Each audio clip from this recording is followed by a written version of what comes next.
Не било коректно да се споменува Eurovia, еден од најголемите донатори на ДУИ, фирма која во 2022 дала најмногу пари во партијата на Али Ахмети, а потоа во 2023 за организацијата на самитот на ОПСЕ доби речиси 2 милиони евра од Министерството за надворешни работи, тогаш предводено од Бујар Османи. Кандидатот за градоначалник на Чаир, во обид да се одбрани дека не сторил никаков криминал, реши да ги нападне новинарите кои барат одговори зошто фирмата од Желино била избрана да ги добие парите. Медиумските работници го напаѓале бидејќи слушале насоки од одредени партиски штабови. Прво не личи на новинарство, второ не личи на кампања во која што треба да се надпреваруваме за политики. Не е коректно прво да спомнуваме имиња на компании кои што се дел од економијата на државата само заради тоа што опозиција, односно пак опозицијскиот. Затоа што против кандидатот така барал да се отвори тоа тема.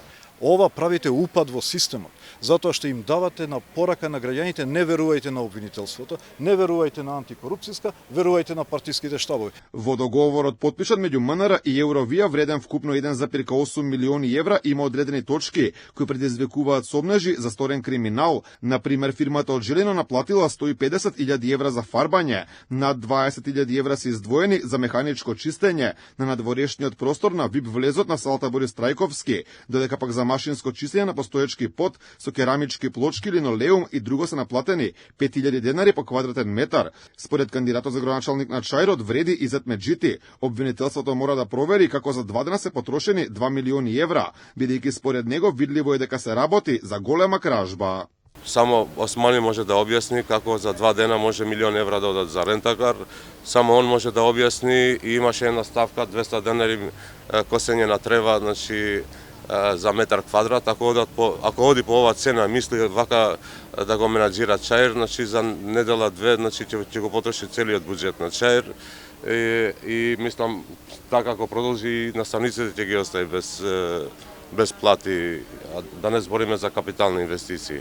Османи не сакаше да одговори дали по изборите неговата партија конечно ќе стане конструктивна опозиција. Запрашан за тоа, реши да говори на друга тема, дека ВМРО ДПМН едно говореле пред јавноста, додека преку пораки барале затоплување на односите со ДУИ. Други пораки се праќаат до ДУИ за да се затоплат односите, меѓутоа нашиот став сме го кажале: да не размислуваме дека ДУИ ќе прави пазар со влегување во влада. Излези еден, влези еден. Албанците нема да дозволат така некој да ги подчини, дека албанците немаат право на одлучување, туку се една аморфна маса во која што премиерот решава као на пазар, као на дучанче: влези влен, излези влен, ке влезе ДУИ.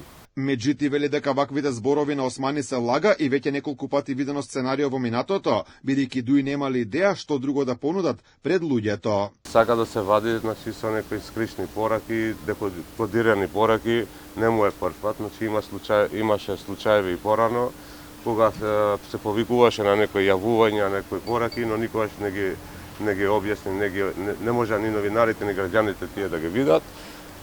Немаат визија, тога се повикуваат на Борел, на Лајчак, ко Божем знае, значи Борел кај е Чаир и каде е Скопје. Инаку обвинителството ќе го чешла Бујар Османи и неговата организација на фамозниот самит на ОПСЕ. Тие отвориле предмет во врска со ревизорскиот извештај за работењето на јавното предпријатие кое стопанисува и со салата Борис Трајковски, во кој меѓу другото се содржани и забелешките дека МНР и Османи не поднеле никакви документи и докази, односно нема трага каде и зашто се потрошени цели 2 милиони евра народни пари, ниту каде е опремата која требаше да остане во наследство во салата.